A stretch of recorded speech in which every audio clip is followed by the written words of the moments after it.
Bueno, en esta primera parte de transistores bipolares de juntura vamos a repasar un poco la introducción y vamos a presentar un poquito el TBJ. Como vimos en la introducción, un transistor es un dispositivo semiconductor de 3 terminales que tiene varios modos de operación. Puede haber transistores de más terminales, pero vamos a quedarnos con los de 3 terminales. Acá tenemos algunos encapsulados. Está bien. Aunque existan diferentes tipos de encapsulados, los TBJ operan bajo el mismo principio de funcionamiento. Está bien que no nos compete tanto conocer el principio de funcionamiento, pero vamos a ver alguna aproximación ahora más adelante. Es decir, que no importa la diferencia entre los encapsulados, el funcionamiento es el mismo y vamos a poder analizarlo mediante una polarización genérica que vamos a ver ya más adelante. Bueno, esquemáticamente el transistor NPN, por ejemplo, lo definimos de la siguiente manera, donde tenemos el terminal de base, el terminal de colector y el terminal emisor.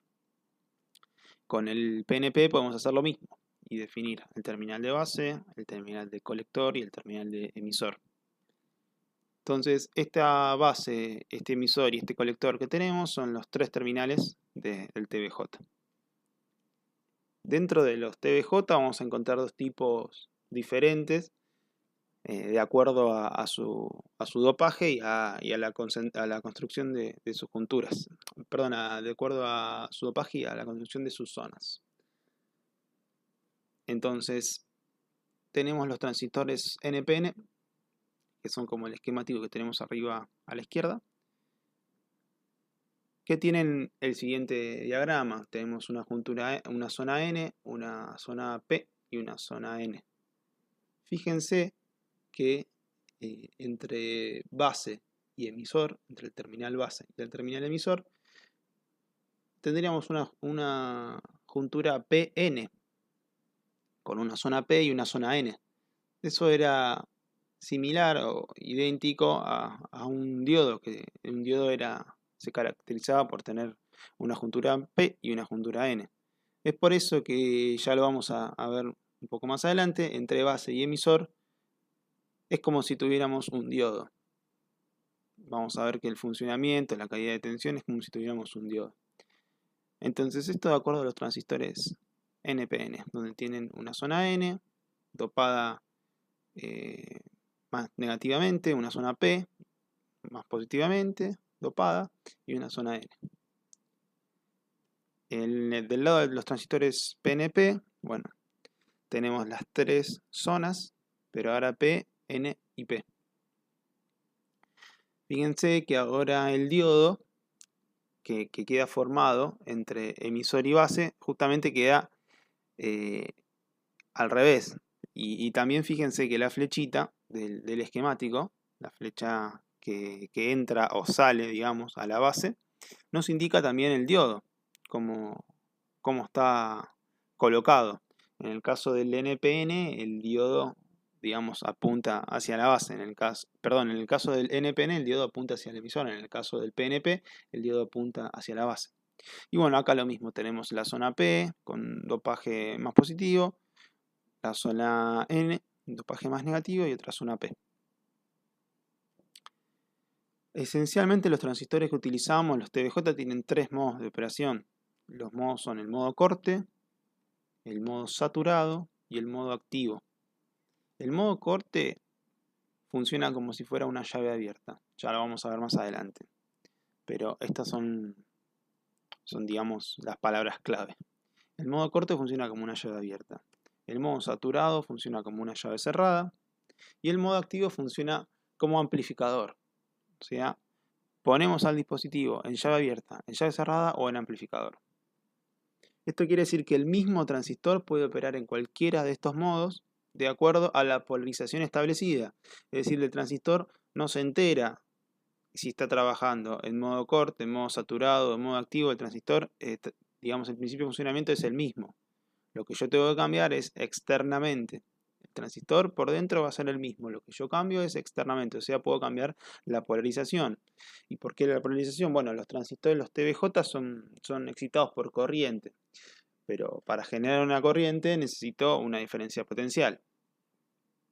Entonces, vamos a ver más adelante, en el próximo video, las diferentes polarizaciones del transistor para ponerlo en los diferentes modos. Bien, primero vamos a ver las tensiones y corrientes que tenemos involucradas en un TVJ. Vamos a tomar el caso del NPN, que es, digamos, el más común, pero para el PNP también vale. Si tenemos este NPN, en la base tenemos la corriente de base.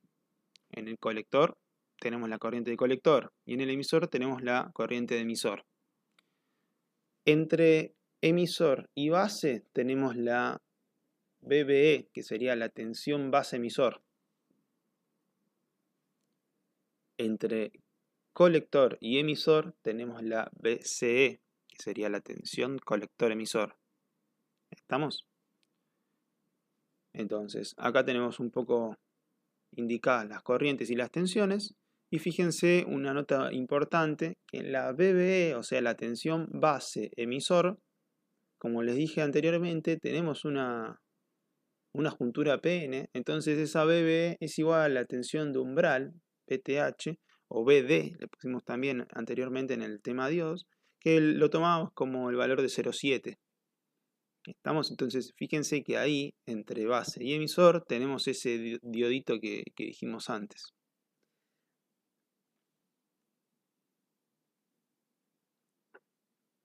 Presentamos ahora el parámetro HFE, que lo definimos como la relación entre la corriente de base y la corriente de colector. Este parámetro es muy importante para nosotros y se define de la siguiente manera. HFE es igual a IC sobre IB, lo que quiere decir que IC es igual a IB por el HFE e IB es igual a IC sobre el HFE. Nos vamos a referir al HFE llamándolo HFE de continua, ya que involucra los valores de continua de IB e IC. Vamos a ver más adelante que IB e IC pueden no ser siempre valores de continua, sino que vamos a tener una señal dando vuelta. Bueno, el HFE de continua, y pónganlo, la H minúscula, la F y la E en mayúscula, va a ser llamado, va a ser referido a las corrientes IB e IC de continuo. Bueno, anteriormente dijimos que tenemos tres modos de funcionamiento, que serían modo corte, modo saturado y modo activo. En el modo corte, si este es el esquema que tenemos, como dijimos, lo podemos considerar una llave abierta. Entonces, el transistor se podría reemplazar por el circuito que vemos ahí. Fíjense que justamente tenemos una llave abierta y no hay continuidad entre el punto de abajo de la resistencia y masa. En el modo saturado, también como dijimos antes, podemos considerarlo como una llave cerrada. Entonces fíjense que en modo saturado el transistor hace contacto y puedo unir el borne de la resistencia con el borne de masa, que va conectado a masa. Entonces estoy uniendo colector y emisor. En la base, o sea, hacia la base, no se va a dividir la corriente. Si la corriente va en sentido de BCC a masa, no se va a dividir hacia la base, sino que va a seguir derecho desde colector a emisor y va a cerrarse en masa. En el modo activo, como dijimos anteriormente, lo asociamos a un amplificador y lo que tenemos es lo siguiente. Si nosotros ingresamos con una señal, ya acá nos estamos metiendo en alterna, ya no más continua. Si ingresamos con una señal de una amplitud baja, podemos salir con una señal de una amplitud más alta. Ya lo vamos a ver más adelante y este va a ser el tema de acá en adelante del curso. Nosotros vamos a usar, como dijimos anteriormente, el transistor, el TVJ, en modo activo. Si bien vamos a ver algunos ejemplos de corte y saturación, vamos a usarlo en modo activo. Entonces, finalmente, para que queden, acá están los tres modos. Modo corte, que lo asociamos a la llave abierta, modo saturado, llave cerrada, y modo activo. Más adelante vamos a ver cómo ubicar al transistor en estos modos.